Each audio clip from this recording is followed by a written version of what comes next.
ID விங்னா online வேலை மட்டும்தான் பார்ப்பாங்கன்னு சிலர் நினைக்கிறாங்க. ஆனா ஆஃப்லைன்லயும் கலக்குவாங்கன்னு நீங்க நிரூபிச்சுட்டு இருக்கீங்க. ஆன்லைன்ல உங்களோட வேலை ஹேஷ்டேக்க ட்ரெண்ட் பண்றது இல்ல, அஜெண்டாவை செட் பண்றது. ஏன்னா நாம தான் கண்டென்ட்ல கிங். நூற்றாண்டுகளை கடந்த திராவிட இயக்கத்தோட முகம் நாம் டிஃபென்ஸ் மட்டுமே ஆடிட்டு இருக்க கூடாது, அப்பப்ப அட்டாக்கிங் மோடுக்கும் போகணும். அதே போல இன்னைக்கு நாம் எதிர்கொண்டு வீழ்த்த வேண்டிய முதல் விஷயமே ஃபேக் நியூஸ் தான். கடந்த 5 ஆண்டுகள்ல டிசைனா பொய் செய்திகளை பரப்பி பார்த்தாங்க.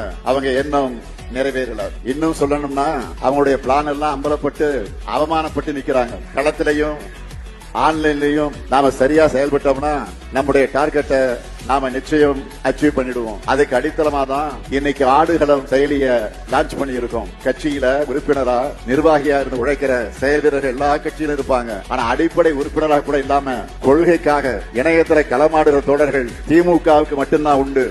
திராவிடத்தால் எழுந்தோம் என்கிற நன்றி உணர்வோடு எதையும் எதிர்பார்க்காம எதிர்காலத்துக்காக கழகத்தை ஆதரிக்கிறவங்க நீங்க. இப்படிப்பட்ட தொண்டர்கள் இல்லாத எதிர்கட்சிகளால் இந்த உணர்வை எப்பவுமே புரிஞ்சிக்க முடியாது. நான் உறுதியா சொல்றேன், தேர்தல் வெற்றிக்கு பிறகு இந்த பணிகள்ல சிறப்பா செயல்படுகிற உங்களை மீண்டும் சந்திப்பேன். ஆஃப்லைன் ஆன்லைன் ரெண்டுலையும் டிஎம்கே தான் லயன்னு காட்டுவோம், வெல்வோம் ஒன்றாக.